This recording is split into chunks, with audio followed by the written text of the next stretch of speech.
باللہ من الشیطان الرجیم بسم اللہ الرحمن الرحیم نحمده ونستعینه ونستغفره ونعوذ باللہ من شرور انفسنا ومن سیئات اعمالنا من يهد الله فلا مضل له ومن يضلل فلا هادي له ونشهد ان لا اله الا الله ونشهد ان محمدا عبده ورسوله اللهم صل وسلم على نبینا محمد۔ السلام علیکم ورحمۃ اللہ۔ الحمدللہ، اللہ کے فضل اور اس کے کرم سے آج ہم سورہ نساء کی آیت نمبر 166 سے اپنے مطالعے کا آغاز کرتے ہیں۔ اللہ تعالیٰ فرماتے ہیں لیکن اللہ یشہد، وہ گواہی دیتا ہے، بما کی جو انزل الیک، اس نے اتارا آپ کی طرف، انزلہ بعلمہ، اس نے اسے اتارا اپنے علم سے، والملائکۃ، اور تمام فرشتے، یشہدون، وہ گواہ ہیں، وکفی باللہ شہیدا، حالانکہ اللہ کا گواہ ہونا ہی کافی ہے۔ پچھلی آیات سے اپنے سبق کو لے کر چلتے ہیں۔ پچھلی آیات میں اللہ تعالیٰ نے وحی کا تذکرہ کیا، اور وحی کیا ہے؟ اس دنیا میں اللہ کی سب سے بڑی نعمت ہے۔ اسی کے ذریعے انسانوں کو روشنی ملی، ہدایت ملی، ایمان ملا، اور اسی روشنی پر چلتے ہوئے لوگوں نے اپنے کردار کو، اپنی زندگیوں کو سنوارا اور اب کی رحمتوں کو پا گئے، اور انشاءاللہ تعالیٰ اسی روشنی سے میں اور آپ جنت کا راستہ پائیں گے۔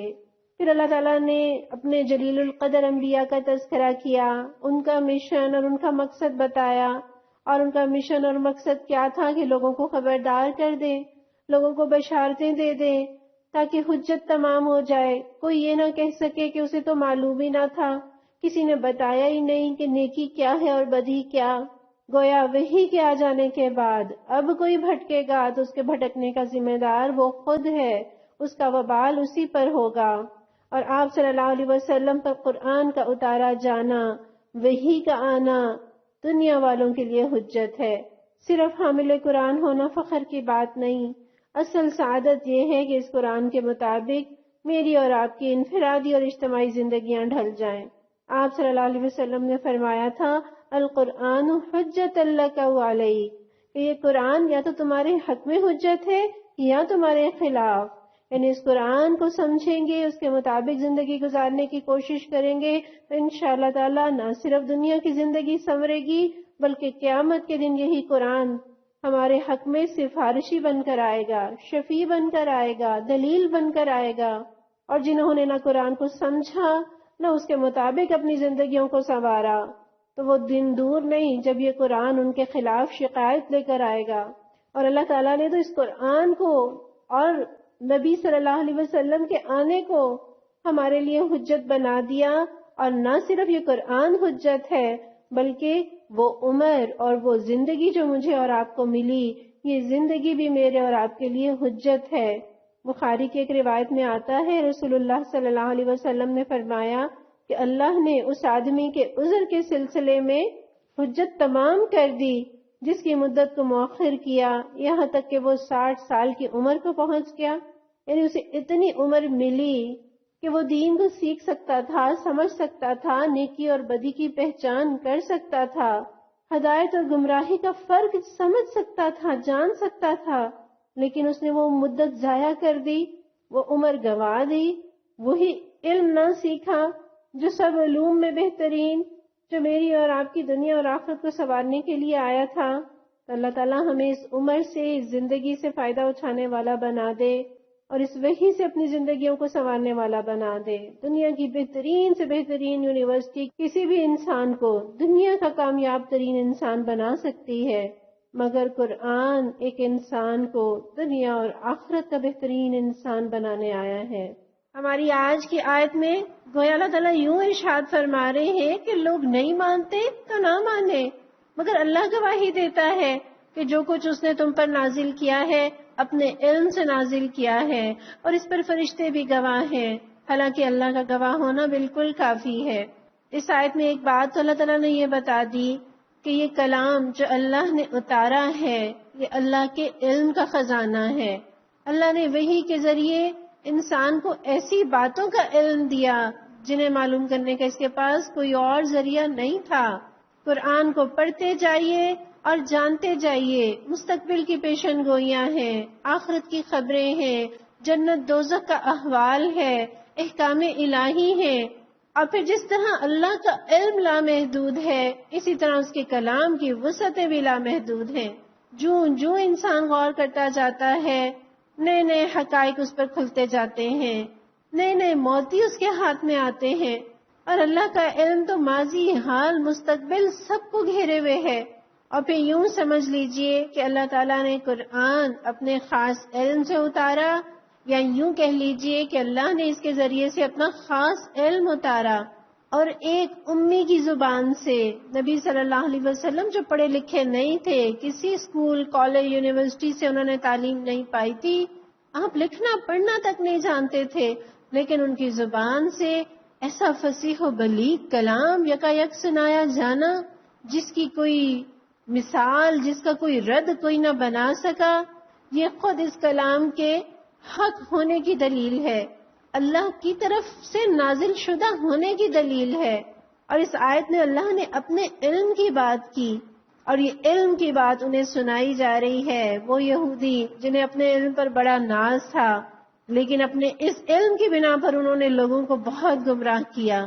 وہ جانتے تھے کہ تورات جو ہے وہ تحریف شدہ ہے، پھر بھی اسی پر ہی ایمان رکھتے رہے، اور پھر ان کا یہ کہنا کہ نبی بنی اسرائیل سے آئے گا، حالانکہ یہ بات تو تورات میں موجود ہی نہیں تھی، اور ان کا یہ کہہ کر نبی صلی اللہ علیہ وسلم کو جھٹلانا کہ چونکہ آپ کا تعلق کسی علمی خاندان سے نہیں ہے، لہٰذا آپ سچے نبی نہیں ہو سکتے۔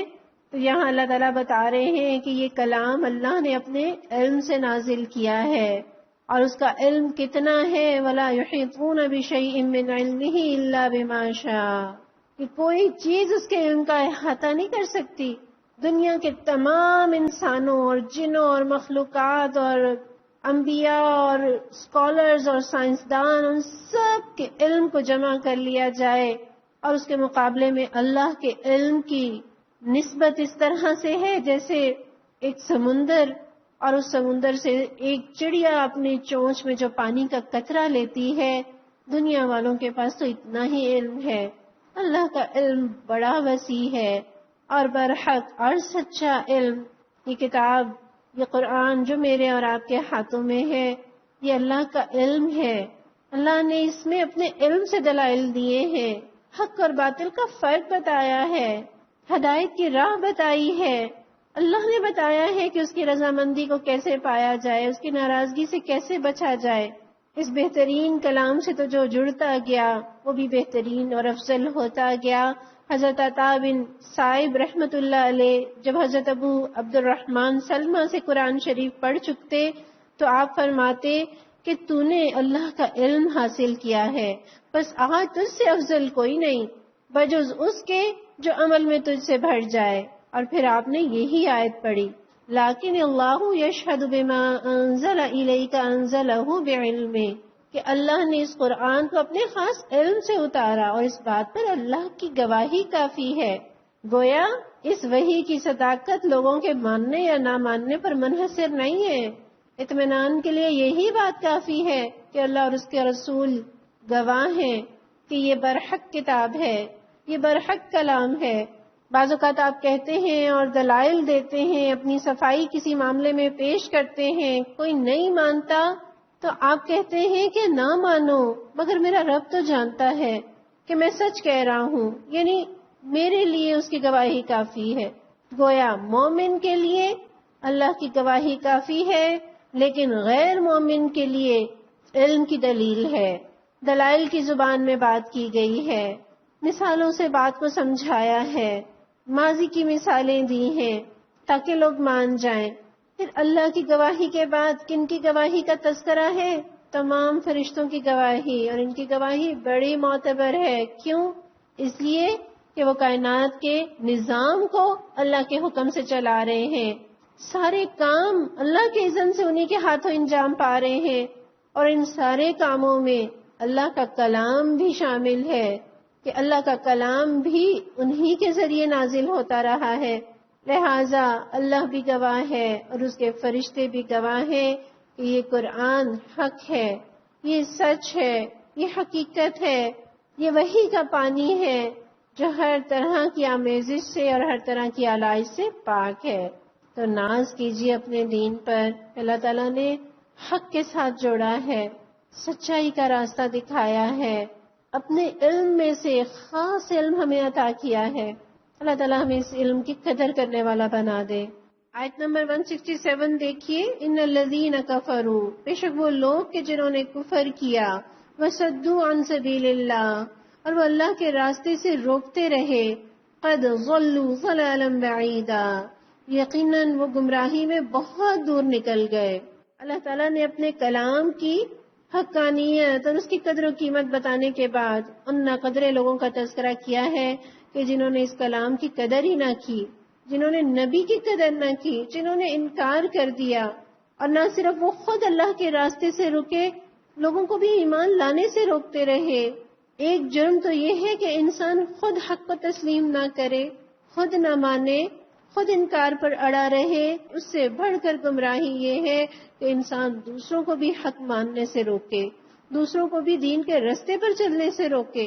ایسے لوگوں کی گمراہی کوئی چھوٹی گمراہی نہیں ہے، کوئی قریب کی گمراہی نہیں ہے، یہ بہت دور کی گمراہی ہے. یہاں صدو کے لفظ میں بھی یہ شامل ہے کہ وہ خود بھی رکتے رہے اور دوسروں کو بھی روکتے رہے. یہاں مراد یہودی ہیں جو نبی صلی اللہ علیہ وسلم پر خود بھی ایمان نہ لائے اور لوگوں کو بھی یہ کہہ کر روکتے رہے کہ اس شخص کی تو کوئی صفت ہماری کتاب میں مذکور نہیں، یا یہ کہ نبوت کا دائرہ تو بس ہارون علیہ السلام یا داؤد علیہ السلام کی اولاد تک محدود ہے، یا یہ کہ موسیٰ علیہ السلام کی لائی ہوئی شریعت تو منسوخ ہی نہیں ہو سکتی. اور اللہ نے ان کی کوششوں کو دور کی گمراہی قرار دیا. حالانکہ اہل کتاب کو تو شکر کرنا چاہیے تھا کہ جس حق کو ان کے علماء نے بگاڑ دیا وہ درست کرنے والا آ گیا. جس دین کی شکل کو انہوں نے مس کر دیا تھا اسے اپنی شکل اور اپنی حیت میں کوئی لا رہا تھا، تو چاہیے تو یہ تھا کہ وہ سب سے پہلے ماننے والے ہوتے، کیونکہ وہ تو جانتے تھے کہ اللہ بندوں کی ہدایت کے لیے انسانوں میں سے افراد کو، انبیاء کو چنا کرتا ہے اور ان پر اللہ اپنا کلام نازل کیا کرتا ہے. تو وہ جنہیں سب سے پہلے ماننے والا ہونا چاہیے تھا وہ سب سے پہلے انکار کرنے والے بن گئے، اور نہ صرف خود انکار کیا بلکہ لوگوں کو بھی حق ماننے سے روکتے رہے. تو یہ تو کفر کا رویہ ہے، یہ تو کافروں کو حرکت زیب دیتی ہے. مجھے اور آپ کو یہ بات ہرگز زیب نہیں دیتی کہ ہم حق کا انکار کریں. ایک طرف ہم قرآن پر ایمان رکھیں اور دوسری طرف ہم قرآن کے احکامات کو ناقابل عمل سمجھیں. اللہ کے بتائے ہوئے قوانین کو ہم یہ سمجھیں کہ ان پر آج عمل نہیں ہو سکتا، یا اس پر چل کر ہم اپنی انفرادی زندگیوں میں یا بحیثیت قوم ہم نقصان اٹھائیں گے. اور پھر نہ صرف یہ کہ خود نہ ماننا، دوسروں کو بھی روکنا. کہ ہمارا شمار ایسے لوگوں میں سے تو نہیں کہ ہم کسی کو دین پر چلنے سے روکیں، کسی کے لیے نماز پڑھنا، پردہ کرنا، حلال روزی کمانا مشکل بنا دیں، خواہ وہ مذاق کے ذریعے ہو یا کسی اور انداز سے. کم از کم ہم میں اتنی شرم اور اتنا لحاظ تو ہونا چاہیے کہ کوئی دین پر چل رہا ہے تو اس کی حوصلہ افزائی کریں، اس کی ہمت بندھائیں، اور اپنے لیے بھی اللہ سے دعا کریں کہ اللہ تعالیٰ ہمیں بھی توفیق دے. نہ کہ میرا اور آپ کا یہ رویہ ہو کہ خود بھی نہ کریں اور دوسروں کو بھی نیکی کے راستے پر چلنے سے روکے. یہاں اللہ تعالیٰ نے دور کی گمراہی کا تذکرہ کیا ہے، اور یہ تو ہم جانتے ہیں کہ جو لوگ بہت دور نکل جاتے ہیں ان کی واپسی کی امید بڑی کم ہوتی جاتی ہے. آپ یہ سوچ رہے ہوں گے نا کہ اللہ کا کلام بہترین کلام ان لوگوں نے نہ مانا، تو یہ سمجھ لیجئے کہ جب روح بیمار ہوتی ہے نا تو شریعت کی نعمت اچھی نہیں لگتی. جیسے جب کوئی انسان جسمانی طور پر کسی بیماری میں مبتلا ہوتا ہے تو کوئی اچھے سے اچھا کھانا بھی اس کے سامنے رکھ دیا جائے، کوئی بریانی، کوئی کھیر ہی اس کے سامنے رکھ دی جائے، لیکن اسے وہ کھانا بھی کڑوا سا محسوس ہوتا ہے. اللہ ہماری روح کی بیماریوں کو دور کر دے، ہمارے دل کے امراض کو شفا عطا کرے، اور یہ قرآن ہی میرے اور آپ کی روح کی بیماریوں کی شفا ہے. آیت نمبر 168. ان الذین کفروا، بے شک وہ لوگ کہ جنہوں نے کفر کیا، وظلموا، اور ظلم کا رویہ اختیار کیا، لم یکن اللہ، نہیں ہے اللہ، لیغفر لہم، کہ بخش دے انہیں، ولا لیہدیہم طریقا، اور نہ ہی اللہ ان کی راستے کی طرف رہنمائی کرے گا. یعنی اللہ تعالیٰ کیا ارشاد فرما رہے ہیں کہ وہ لوگ کہ جنہوں نے کفر اور بغاوت کا طریقہ اختیار کیا ہے اور ظلم و ستم پر اتر آئے، اللہ انہیں ہرگز معاف نہیں کرے گا اور انہیں راستہ نہیں دکھائے گا۔ یہاں کفر اور ظلم دونوں کا ایک ساتھ تذکرہ ہے۔ گویا کفر کرنا دراصل ظلم ہے، یہ حق کے ساتھ ظلم ہے، یہ نفس انسانی کے ساتھ ظلم ہے، یہ لوگوں کے ساتھ ظلم ہے۔ یعنی لوگوں نے حق کا انکار کر کے، گناہوں کا ارتکاب کر کے اپنی جانوں پر ظلم کیا، لوگوں کو اسلام سے دور کر کے، گمراہ کر کے ان پر ظلم کیا۔ اہل کتاب نے آخری نبی صلی اللہ علیہ وسلم کی صفات کو چھپا کر ان پر ظلم کیا۔ تو یہ وہ لوگ کہ جنہوں نے کفر اور ظلم کا رویہ اختیار کیا، اللہ کا یہ کام نہیں کہ انہیں ہدایت دیتا پھرے، ہر ایک کو بخشتا ہی چلا جائے۔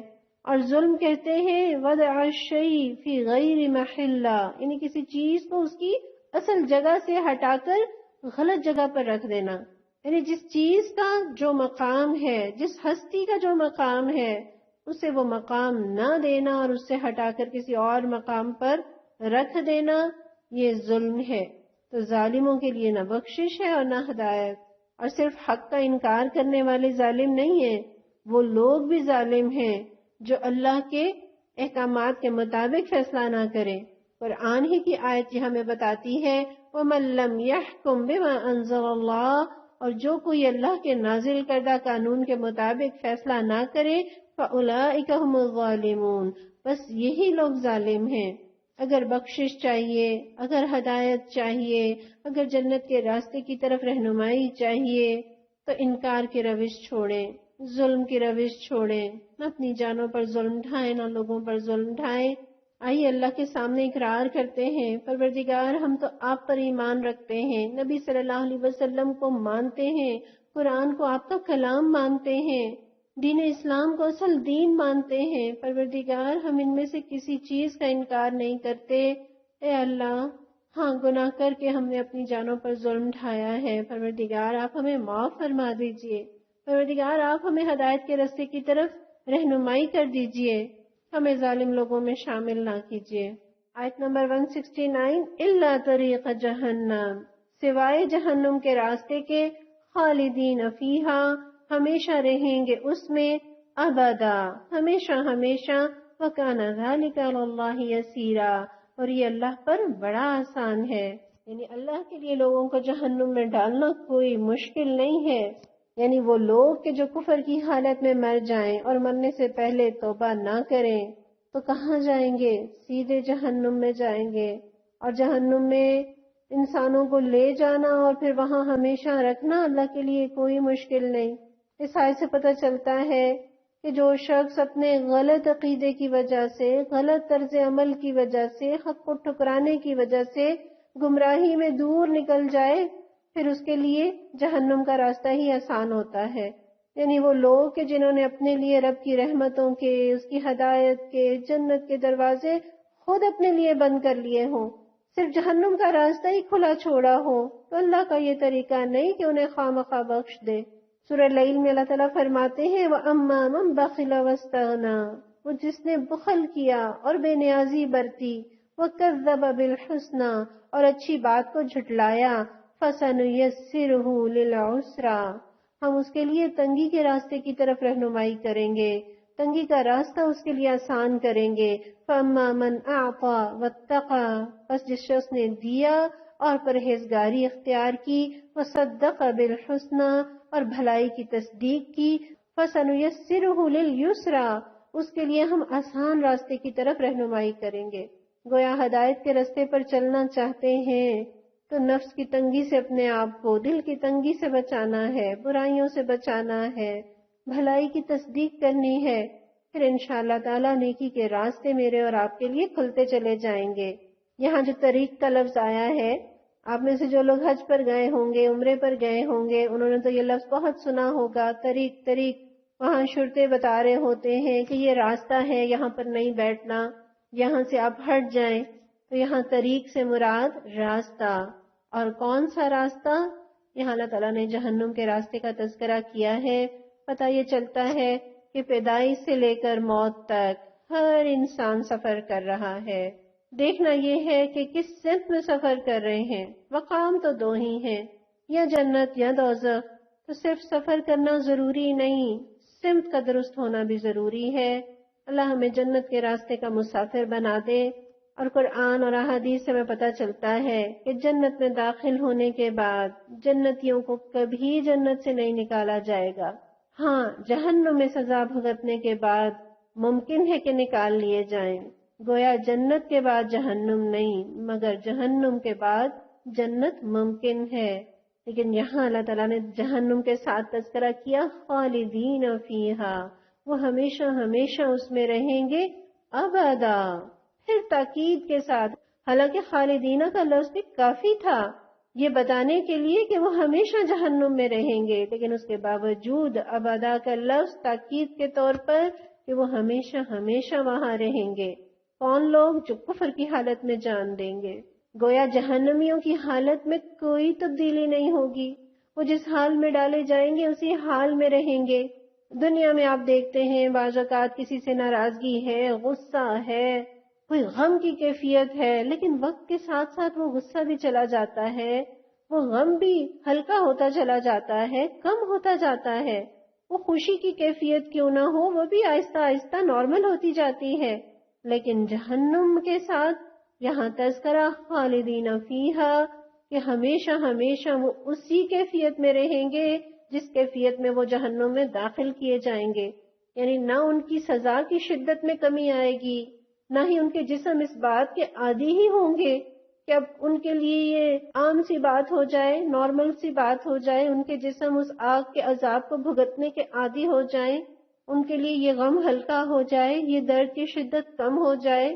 اور پھر اللہ تعالیٰ نے یہ بھی بتا دیا کہ ایسا کرنا اللہ کے لیے بڑا آسان ہے. کیوں؟ اللہ کی بندوں کے ساتھ نہ کوئی رشتہ داری ہے، نہ کوئی نسبت ہے. کوئی یہ نہیں کہہ سکتا کہ اتنے لوگوں کو اللہ تعالیٰ کیسے ممکن ہے کہ عذاب دے. اللہ اپنے بندوں پر پوری طرح حاوی ہے. کسی کے پاس اللہ کے مقابلے کی نہ قوت ہے نہ کوئی تدبیر جس کے ذریعے وہ اللہ کے لیے مشکلات پیدا کر دے کہ وہ اسے سزا نہ دے سکیں، یا وہ اللہ سے چھوٹ کر کہیں اور چلا جائے. یہ کسی انسان کے لیے ممکن نہیں. اور کوئی یہ کہے کہ اللہ تو بڑا مہربان ہے، یہ ہو ہی نہیں سکتا کہ وہ آگ کا عذاب دے. وَكَانَ ذَلِكَ عَلَى اللَّهِ يَسِيرًا، یہ اللہ کے لیے بڑا آسان ہے. میرے اور آپ کے لیے شاید کاکروچ یا چھپکلی کو مارنا مشکل ہو، لیکن اللہ کے لیے کافر کو جہنم میں ڈالنا کوئی مشکل نہیں. اس آیت سے پتہ کیا چلا کہ انسان جس راستے پر چلے گا اس کا انجام اسی راستے کی منزل ہوگا. لَيْسَ لِلْإِنسَانِ إِلَّا مَا سَعَى، انسان کے لیے وہی کچھ ہے جس کے لیے وہ سعی کرتا ہے، کوشش کرتا ہے. اللہ ہمیں جہنم کے راستے پر چلنے والا نہ بنائے. گناہ و نافرمانی کرتے ہوئے خود کو بھی غم لاحق ہو اور کسی کو بھی گناہ کے راستے پر چلتا دیکھ کر یہ غم لاحق ہو جیسے آنکھوں دیکھے کوئی آگ میں گرنے والا ہے. آیت نمبر 170، یا ایہا الناس، اے انسانو، قد جاءکم الرسول بالحق، یہ رسول تمہارے پاس حق لے کر آ گیا، من ربکم، تمہارے پروردگار کی طرف سے، فآمنوا، بس ایمان لے آؤ، مان جاؤ، خیر لکم، یہ بہتر ہے تمہارے لیے، وَإِن تکفروا، اور اگر تم انکار کرو گے، نہ مانو گے، فَإِنَّا، تو بے شک، لِلَّهِ، اللہ ہی کے لیے ہے، مَا فِي السَّمَاوَاتِ وَالْأَرْضِ، جو کچھ آسمانوں اور زمین میں ہے، وَكَانَ اللَّهُ عَلِيمًا حَكِيمًا، اور اللہ تو بڑا علم والا اور بڑی حکمت والا ہے. یہاں آپ قرآن کا انداز دیکھیے، اللہ تعالیٰ یا ایہا الناس کہہ کر پکار رہے ہیں. یہاں یا ایہا الذین آمنوا اللہ نے نہیں کہا، گویا اللہ نے تمام دنیا کے انسانوں کو پکارا ہے. تو کیا تمام دنیا کے انسان اس پیغام کو سن رہے ہیں؟ ایسا نہیں ہے نا. تو یہ یا ایہا الناس کا لفظ مجھے اور آپ کو یہ احساس دے دے کہ میں اور آپ اللہ کے کلام کو ماننے والے، اللہ کے کلام کو پڑھنے والے، یہ میری اور آپ کی ذمہ داری ٹھہری کہ ہم تمام دنیا کے انسانوں تک رب کے اس پیغام کو، رب کی اس محبت کی پکار کو پہنچا دیں. بے شک ہم کمزور ہیں، بے شک ہماری صلاحیتیں محدود ہیں، ہمارے پاس وقت بھی محدود ہے، لیکن وہ رب کمزور نہیں، وہ تو قادر مطلق ہے. وہ تو وہ ذات ہے جو کہتی ہے کن فیکون، تو وہ ہو جاتا ہے۔ اس رب سے ہم توفیق بھی مانگتے ہیں، مدد بھی مانگتے ہیں، اپنی کوششوں میں برکت کی دعا بھی کرتے ہیں۔ پروردگار ہمیں اس علم کو، ہمیں اس پیغام کو تمام دنیا کے انسانوں تک پہنچانے کی توفیق دے دے۔ پروردگار ہم تو چاہتے ہیں کہ تیرا یہ پیغام تمام دنیا کے انسانوں تک پہنچ جائے، اس کے لیے ہم سعی بھی کرتے ہیں، کوشش بھی کرتے ہیں۔ پروردگار تو ہماری ان کوششوں میں برکت ڈال دے۔ پروردگار ہم تو آپ کے حضور بری ذمہ ہونا چاہتے ہیں کہ ہم نے اپنی کوشش کی۔ پروردگار تو ہماری کوششوں کو قبولیت بھی عطا فرما اور ہماری کوششوں کو نتیجہ خیز بھی بنا دے۔ آپ دیکھیے یہاں اللہ تعالیٰ فرما رہے ہیں، انسانوں تمہارے پاس تو رسول تمہارے رب کی طرف سے حق لے کر آ گئے۔ یہاں حق سے مراد کیا ہے؟ یہاں حق سے مراد قرآن ہے، یہاں حق سے مراد حدیث ہے، سنت ہے، حکمت ہے، کہ یہ رسول تمہارے پاس جو لے کر آئے ہیں اللہ کا کلام، وہ حق ہے۔ وہ جو بات تمہیں بتا رہے ہیں، وہ جس بات پر عمل کر کے دکھا رہے ہیں، وہ حدیث، وہ سنت، وہ حکمت کی باتیں، وہ بھی برحق ہے۔ اور یہاں حق سے مراد یہ بھی ہے کہ رسول کا آنا بامقصد ہے، اس کلام کا آنا بامقصد ہے۔ نہ تم اس دنیا کی جھاڑ جھنکار ہو جو خود بخود سے اگ گئی اور خود بخود جو ہے وہ کچل دی جائے گی یا مٹ جائے گی۔ تم اس دنیا میں لائے گئے ہو، تمہارا کوئی مقصد ہے، تمہیں اللہ کی زمین پر اللہ کے نظام کو نافذ کرنا ہے۔ تو یہ رسول جو حق لے کر آئے ہیں، انہیں مان جاؤ، تمہاری ہی بہتری ہے۔ آپ دیکھیے کیسا انداز ہے، مختلف طریقوں سے، مختلف انداز سے، کتنے پیار اور کتنی محبتوں سے کبھی اعتراضات کا جواب دیا، کبھی شبہات کو دور کیا، کبھی قرآن کی حقانیت کو دلائل سے ثابت کیا، نبی صلی اللہ علیہ وسلم کی نبوت کے دلائل دیے، اور پھر ایمان لانے کی دعوت دی کہ جب رسول برحق ہے، یہ قرآن اللہ کی سچی کتاب ہے، تو پھر تو تم پر لازم ہے کہ اس دعوت کو قبول کر لو، اور اس میں تمہارا ہی بھلا ہے۔ ورنہ یاد رکھو کائنات کا تو ایک ایک ذرہ اس کے قبضے میں ہے، ہر انسان، ہر مخلوق اس کے قابو میں ہے، جتنی مخلوقات ہیں سب کا مالک وہی ہے، کوئی اس کی گرفت سے بچ کر نہیں جا سکتا۔ اور اتنی بڑی کائنات کا مالک تمہارے ایمان نہ لانے سے اس کا کچھ نہیں بگڑتا۔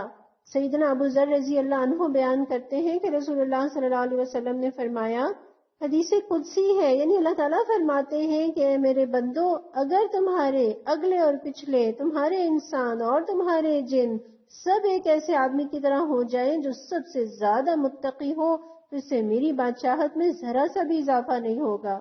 اور اے میرے بندو، اگر تمہارے اگلے اور تمہارے پچھلے، تمہارے انسان اور تمہارے جن، سب ایک ایسے آدمی کی طرح ہو جائیں جو سب سے زیادہ بدکار ہو، تو اس سے میری بادشاہت میں ذرا سی کمی نہیں آئے گی۔ یہ مسلم کی حدیث کا مفہوم ہے، یعنی اللہ کا کوئی کام، اللہ کی بادشاہت تمہاری ایمان نہ لانے سے رکی ہوئی نہیں ہے۔